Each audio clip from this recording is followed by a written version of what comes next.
고린도전서 15장 22절에 보면요. 아담 안에서 모든 사람이 죽은 것 같이 그리스도 안에서 모든 사람이 삶을 얻으리라. 아담 안에 모든 사람이 죽었지만요. 그리스도 안에는요. 모든 사람이 살게 되어 있어요. 그래서 계시록 2장에서는요.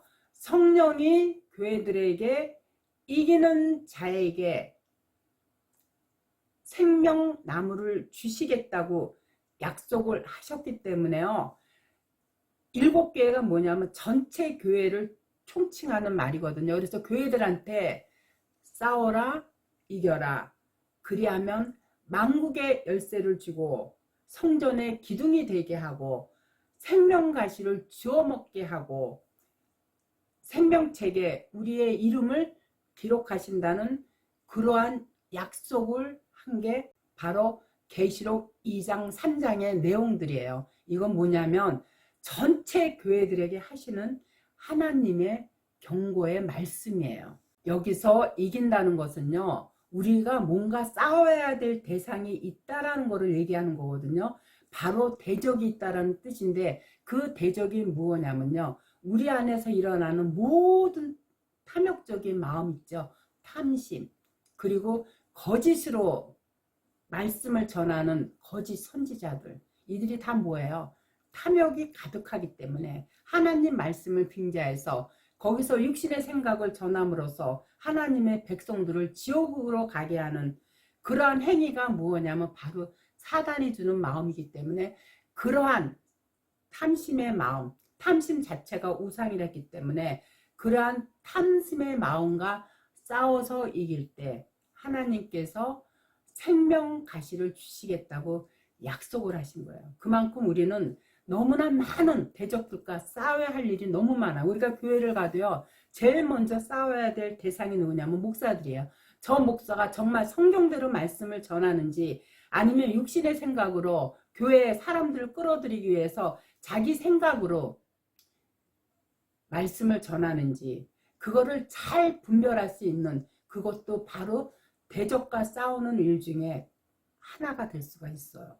우리가 이러한 대적들과 싸워서 이길 때 바로 생명나무를 주시는데요. 생명나무 가실이 무엇냐면요. 그게 바로 구원이고 믿음의 실체고요. 이김 자체가 이러한 믿음으로 우리가 성숙되어 가는 그러한 모든 것을 총칭한 성경의 메시지라고 생각하면 돼요. 그렇기 때문에 요한일서 5장 4절에 보면은요. 대저 하나님께로 난 자마다 세상을 이기느니라. 세상을 이긴 이김은 이것이니 우리의 믿음이니라.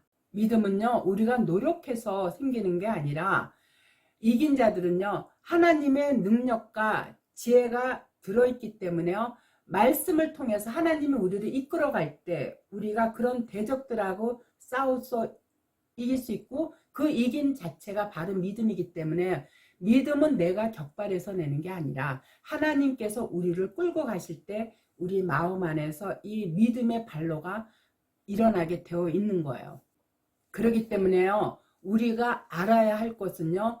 우리가 이기는 게 아니라 바로 하나님이 이기게 해 주신다는 사실이에요. 그렇기 때문에요. 사람 소리를 들으면요. 사람 이 마음 안에 자체가 사단과 마귀만 가득하기 때문에요.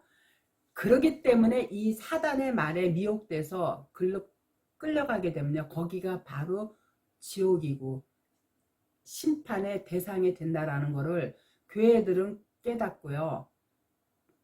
항상 말씀 안에서 그 하나님과 동행하는 삶을 살아가야 돼요. 그렇게 되면요. 우리가 목사들한테 속지 않을 수가 있어요. 목사들한테 속으면요. 여러분들 평생 종교 생활만 하다가요. 그리고 지옥으로 떨어져요. 그렇기 때문에 계시록 4장 1절에서 요한이 이렇게 밝혀놓았어요. 이 일 후에 내가 보니 하늘에 열린 문이 있는데 내가 들은 바 처음에 내게 말하던 나팔 소리 같은 그 음성이 가로되 이리로 올라오라. 이후에 마땅히 될 일을 내가 내게 보이리라 하시니라.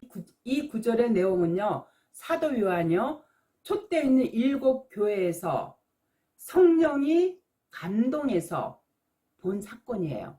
성령의 감동한 사건이 계시록 4장 5장에서요 무엇냐면 하나님의 보좌를 보여준 사건이에요. 그래서 계시록 17장 3절에 보면은요, 곧 성령으로 나를 데리고 강야로 가니라. 내가 보니 여자가 붉은 옷 짐승을 탔는데 그 짐승의 몸에 찬란된 이름들이 가득하고 7 머리와 10뿔이 있으며, 이와 같이요 음녀가 받을 사건을 보여주었는데요, 음녀가 무엇이냐면 바로 교회를 총칭하는 말이에요. 다시 말해서 교회가 받을 사건을 보여준 게 계시록 17장 3절의 말씀으로요, 사도 요한을요 성령으로 강야로 데려가서요 보여준 사건이 음녀의 사건으로요, 여기가 바로 지옥이라는 뜻이에요. 그래서 21장 10절에 보면은요, 계시록 21장 10절에 보면은요, 성령으로 나를 데리고 크고 높은 산으로 올라가 하나님께로부터 하늘에서 내려온 거룩한 성 예루살렘을 보이니, 그러나 여기는요 어디냐면 진리의 성을 보여준 사건으로요 바로 천국이에요. 종교 세계를 잡아먹는 조직체가 누구냐면 짐승이에요. 집 짐승을 잡아먹는 것이 들짐승이고요, 교회를 심판하는 것은요 하나님이세요. 천국은요 부활을 만나는 곳이에요. 즉 그리스도와의 만남이에요.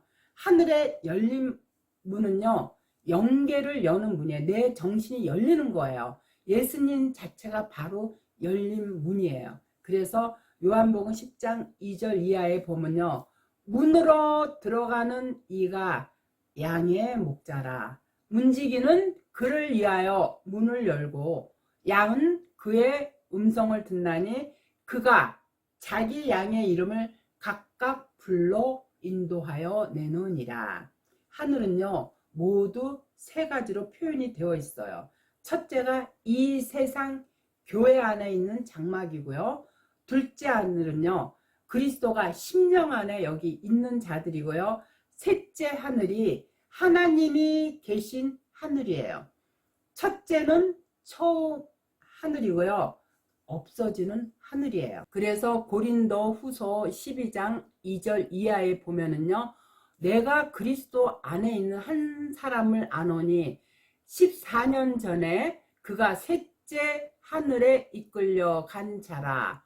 그가 몸 안에 있었는지 몸 밖에 있었는지 나는 모르거니와 하나님은 아시느니라. 내가 어떤 사람을 아노니 그가 몸 안에 있었는지 몸 밖에 있었는지 나는 모르거냐 하나님은 아시느니라. 그가 낙원으로 이끌려 가서 말할 수 없는 말을 들었으니 사람이 가히 이르지 못할 말이로다. 이와 같죠. 셋째 하늘에 올라간 자가 누구냐면 사도 바울이 아니고 그리스도 예수 안에 있는 자들을 뜻하는 거예요. 이들이 여기 올라가서요 하나님의 이상을 받다는 거예요. 계시록 4장에서는요 하나님의 이상이라고 쓰여 있지 않지만요, 에스겔서에서는요 하나님의 이상을 보았다. 다시 말해서 계시록 1장과 계시록 4장은요 영계를 보는 각도가 조금 틀리기는 하지만요 같은 내용이에요. 또한 다니엘 2장에 바벨론의 이상이 있는데요, 하나님의 이상인 영의 세계를 공부하려면요 올라가야 볼 수가 있어요. 하늘에 열린 문이 있는데요, 이 열린 문은 예수님만이 여실 수가 있어요. 그래서 예수께서 세례를 받고 올라오실 때에 하늘이 열렸다고 얘기한 거예요. 하늘이 열린과 동시에 성령이 비둘기같이 임했다고 되어 있어요. 하늘이 열리는 그 자체가 바로 예수님이거든요. 따라서 예수님의 제자가 되면요, 성령이 자동으로 열려요. 즉 영계가 뭐냐면 말씀이거든요. 이 영계의 세계가 깨달아 알아지는 거예요. 그래서 누가복음 3장 21절 이하에 보면 백성이 다 세례를 받을 때 예수도 세례를 받으시고 기도하실 때 하늘이 열리고 성령이 형체로 비둘기같이 그의 위에 강림하시더니 하늘로서 소리가 나기를 너는 내 사랑하는 아들이라 내가 너를 기뻐하노라 하시니라. 그러려면요, 우리 머리에 영이 강림하셔야 돼요. 말씀이 임해야 영이 열리고요. 그러고 나면 우리가 하늘의 백성으로, 다시 말해서 아들의 나라로 옮겨지게 되는 거예요.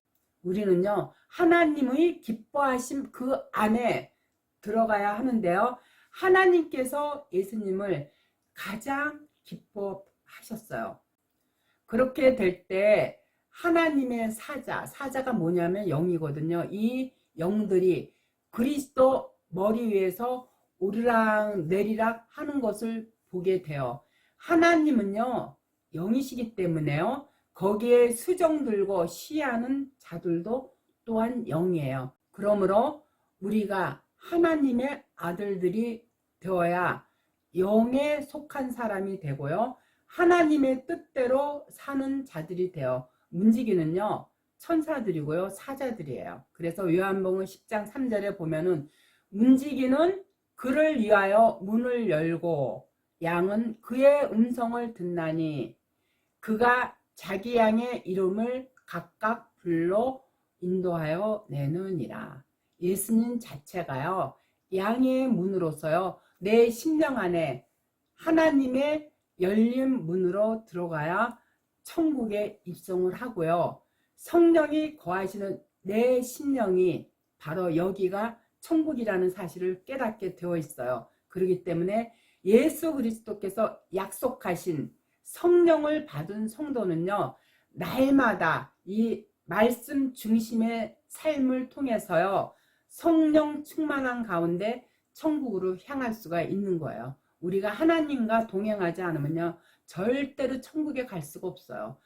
근데 우리가 어떻게 하나님과 동행을 하느냐? 말씀 자체가 하나님이기 때문에, 성경 자체가 우리가 늘 말씀을 묵상하고 말씀 안에서 그 하나님의 그 사랑을 깨달을 때 우리가 그 심령 자체가 바로 성령이기 때문에요, 우리가 성령과 늘 함께하는 자만이 성경의 그 비밀들이 다 열리고 그 비밀들이 열어져서 알아질 때 우리의 믿음이 생기는데, 이 믿음 자체는 우리가 열심히 교회 다니고 11조 낸다고 생기는 게 아니라 말씀을 통해서 하나님이, 그 하나님의 영이, 보혜사 영이 우리 안에 찾아오실 때 그 말씀이 훤히 밝히 보여지면서 그 하나님만을 경외하고 하나님께 영광 돌리는 삶을 우리가 살아낼 수 있는 거예요. 그래서 목사의 말에 속으면 안 되고요, 말씀을 통해서 우리가 진정으로 깨달아 할 때 그게 바로 하나님께 드리는 진정한 11조임을 깨닫고요,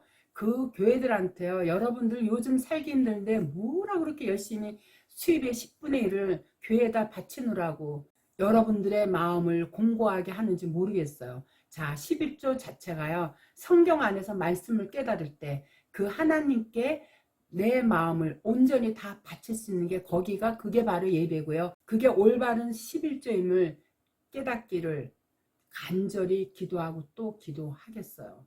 말씀 안에서 동행할 때 그 말씀에 감동돼 이 심령이 바로 여기가 천국이라는 사실을 깨닫고요, 늘 하나님과 동행하는 여러분이 되시기를 간절히 부탁드리겠어요. 아시겠죠?